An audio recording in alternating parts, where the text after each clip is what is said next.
प्रदर्शन के बीच धमाकों से दहल उठा है तेहरान शहर में विस्फोट से दहशत मची हुई है। 3 अलग अलग जगहों पर धमाकों की खबर है। स्थानीय लोगों ने जारी किया है इसका वीडियो, जिसमें आप देखिए धमाकों की तस्दीक हो रही है।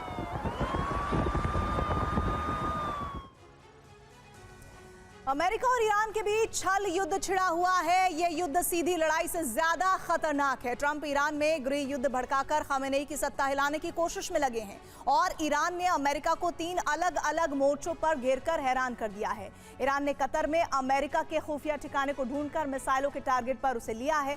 अमेरिका की ग्लोबल सप्लाई लाइन काटने की मुहिम शुरू हो चुकी है और IRGC चीफ ने साफ साफ कह दिया है कि अगर जंग हुई तो ईरान में 1980 वाली वो रणनीति लागू हो जाएगी जिसमें अमेरिका फंसकर रह जाएगा। IRGC से जुड़े टेलीग्राम चैनल ने कतर में मौजूद अमेरिकी सेनाओं को निशाना बनाने की धमकी दी है। दावा किया है कि उसने कतर की राजधानी दोहा के उस होटल की पहचान कर ली है जहां अमेरिकी सेंट्रल कमांड यानी सेंटकॉम के अफसर और कमांडर शिफ्ट हुए हैं। कतर में अमेरिका का खुफिया ऑपरेशन रूम ईरानी मिसाइल का नया टारगेट बन गया है। कतर के अल उदैद एयर बेस पर 10,000 अमेरिकी सैनिक हर वक्त तैनात रहते हैं, जिनमें से 1500 सबसे काबिल कमांडो और बड़े अफसरों को दोहा के शेराटन होटल में शिफ्ट कर दिया गया था। दोहा का ये 5 स्टार होटल आजकल जंग का कंट्रोल रूम बना हुआ है। अमेरिका को लग रहा था कि इसके बारे में किसी को खबर नहीं होगी। ईरान से जंग लड़ने के लिए अमेरिकी सेना के टॉप ऑफिसर्स यही रणनीति बना रहे थे, लेकिन ईरान की खुफिया एजेंसी ने इस बार अमेरिका को चौंका दिया। अब सवाल यह है कि अमेरिका ने अरब देशों में अपने सबसे बड़े बेस से अपने टॉप ऑफिसर्स को हटा क्यों लिया?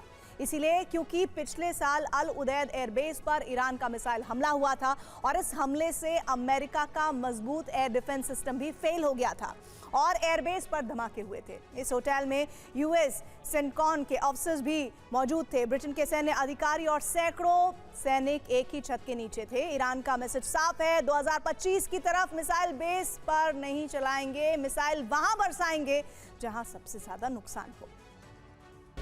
कि युद्ध हुआ तो चीन, रूस और ईरान अमेरिका के खिलाफ सबसे बड़ी टीम बनेगी। दूसरा संदेश यह है कि ईरान अब सिर्फ खाड़ी की नौसेना नहीं, ईरान अब ब्लू वाटर नेवी है जो अमेरिका को बड़ा सदमा दे सकती है।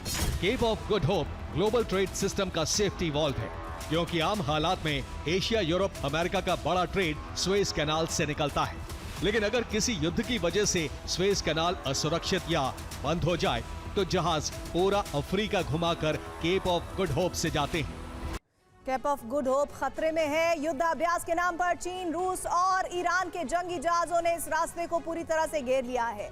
अब देखिए इस युद्ध अभ्यास में किस देश का कौन कौन सा जंगी जहाज तैनात है। चीन ने अपने 2 बड़े जंगी जहाज यहाँ भेजे हैं। नाम है CNS तांगशान और CNS ताईहू।